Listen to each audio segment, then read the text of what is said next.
We're always adjusting budgets in the fall when students come back, but to have this budget in question is, no one's ever experienced that. Crunching the upcoming school year's budget for Denver Public Schools is not how Chuck Carpenter expected to spend his July. No, it's not.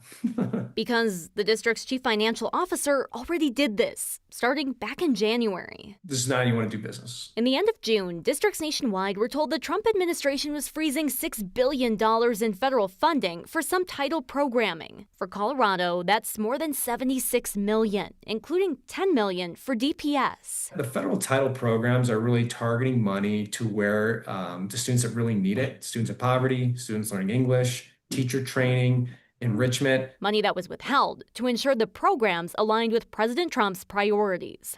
On Monday, the U.S. Department of Education finally released $1.3 billion of those frozen funds. And so the two programs that are remaining at risk are Title II and Title III. That adds up to about $6 million for Denver Public Schools. $6 million down. Chuck says they're not changing their budget yet. When that becomes clear that it is cut, then I think we'll have to go into that decision-making mode. For now, DPS's title programs will continue, with or without federal funding.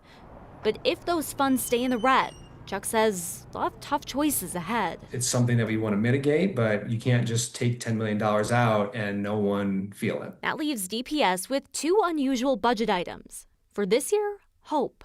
For the next, caution, in case that cash never comes back. Is the federal government going to say, we're going to defund public education? And I think there's a lot of this sort of freezing and unfreezing, but the long-term budget picture, I think, isn't to be lost. And, that if that's cut long-term, that'll be something that communities all over the state, Denver included, will have to deal with.